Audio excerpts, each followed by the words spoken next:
Leather world genuine leather, ladies and gents chappal, sandal, shoes, purse, ladies purses, leather sofa covers, सर्व प्रकारचे bags, jacket, belt आणि प्रत्येक लेदरमध्ये बनणारे एक्सपोर्ट प्रोडक्ट्स प्रीमियम क्वालिटी आणि reasonable price मध्ये उपलब्ध. अशी क्वालिटी कुठेही मिळणार नाही.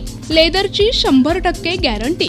पत्ता Ahmednagar, bungalow number 4, BSNL office पाठीमागे, हॉटेल अशोकाजवळ, अहमदनगर.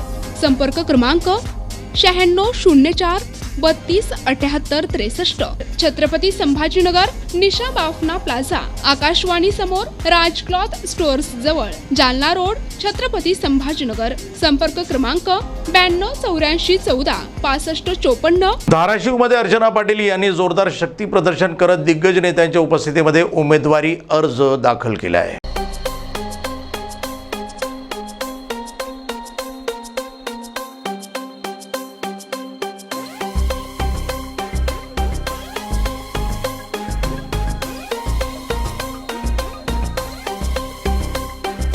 परंपरेने सावित्री, आर्या म्हणून कवयित्री,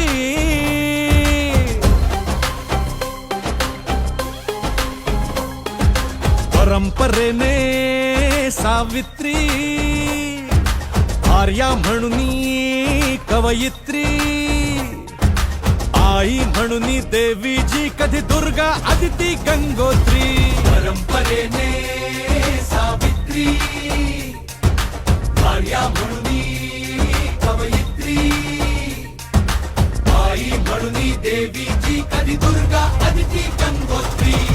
कधी न संपणारी ही, कधी न थांबणारी ही, कधी न संपणारी ही, कधी न थांबणारी ही, हररण जिंकणारी ही, अजिंक्य भगिनी, अजित भगिनी, कधी न संपणारी ही, कधी न थांबणारी.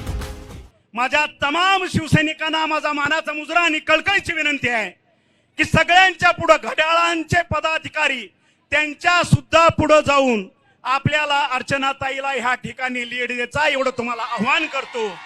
आणि वेळोवेळी समोरचे जे मतदान मागायला येतात त्यावेळेस त्या ठिकाणी हा तानाजी सावंत माझ्या भगिनीसाठी छातीचा कोट करून समोर उभा असेल. अर्चनाताई पाटील यांनी ज्या शक्ती प्रदर्शन करत या ठिकाणी उमेदवारी अर्ज दाखल करण्यात आले, ताई काय महत्त्वाचा अजेंडा असणार आहे, कशा पद्धतीने आज प्रतिसाद आपल्याला मिळालेला आहे? आजचा प्रतिसाद आपण बघितला, अतिशय उत्स्फूर्त. ऊन असताना सुद्धा लोक थांबायला तयार नव्हते. अजित काकांना विमान होतं म्हणून, नाहीतर अजून 1-2 तास लोक नाचत राहिले असते आणि 3 वाजताची डेडलाईन होती म्हणून. एवढा उत्साह कार्यकर्त्यात, मतदारांमध्ये आहे.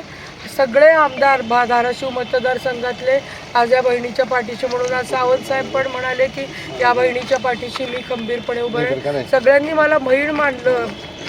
काय गरज, राजेंद्र राऊत साहेब असतील, अभिमन्यू पवार साहेब असतील, बसवराज पाटील साहेब, ज्ञानराज चौगुले साहेब, आपले पालकमंत्री तानाजी सावंत साहेब, संभाजी पाटील निलंगेकर साहेब, चाकूरदाय, सगळ्यांनी राजेंद्र राऊत साहेब सगळे घेतले, सगळ्यांनी हातात घेतले. त्यामुळे माझा विजय निश्चित आहे. जिल्ह्याच्या विकासासाठी कोणते महत्त्वाचे प्रकल्प आपण राबवणार आहात? माझ्यासाठी सगळ्यात महत्त्वाचं म्हणजे आपलं 16 TMC पाणी आणायचं. 60 TMC पाणी, 16,000 कोटी रुपये मोदी साहेबांनी, देवेंद्रजींनी, महायुतीच्या सरकारने दिले. उरलेलं 16 TMC पाणी माझ्या जिल्ह्यातल्या शेतकऱ्यांसाठी महत्त्वाचं आहे. पाणी आलं की माझे शेतकरी सोनं पिकवू शकतील.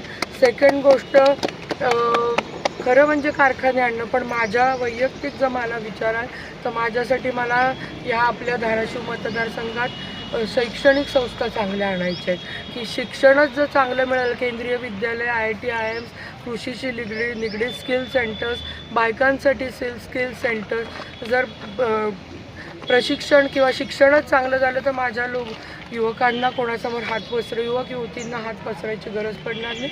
निश्चित तिसरं, उद्योगधंदे आणणं. आपला इंडस्ट्रियल टेक्स्टाईल पार्क मंजूर आहे. मोदी साहेबांच्या माध्यमातून जास्तीत जास्त उद्योग माझ्या या दुष्काळग्रस्त भागात कसे आणता येतील त्याच्यासाठी मी प्रयत्न करणार आहे. आणि शेवटचं पण सगळ्यात महत्त्वाचं जे आहे, अंबादाराचं ते कट करून घाल. ते म्हणजे ज्या पद्धतीने मोदी साहेबांनी उज्जैनचा, महाकालचा, वाराणसी काशीच्या मंदिराचा आणि अयोध्येच्या राम मंदिराचा विकास केला आहे, त्या पद्धतीने माझ्या महाराष्ट्राची कुलस्वामिनी आई तुळजाभवानी माझ्या धाराशिव मतदारसंघात आहे, त्या आई तुळजाभवानीच्या मंदिराचा आणि त्या तुळजापूरचा इतका भव्य विकास आणि कायापालट करायचं आहे की महाराष्ट्रात आलेला प्रत्येक भाविक आणि पर्यटक याने तुळजापूरला येऊन देवीचं दर्शन घेऊन इथला परिसर बघायसाठी पर्यटकांनी पण यावं. भाविक आणि पर्यटक म्हणून मी म्हटले हा माझा आहे. आणि हा आलेला भाविक आणि पर्यटक संत गोरोबा काकांना तेरला, बार्शीला भगवंताच्या मंदिराकडे, सोनारीला डायव्हर्ट करून धार्मिक पर्यटनाच्या माध्यमातून आपल्या भागाचा विकास करा.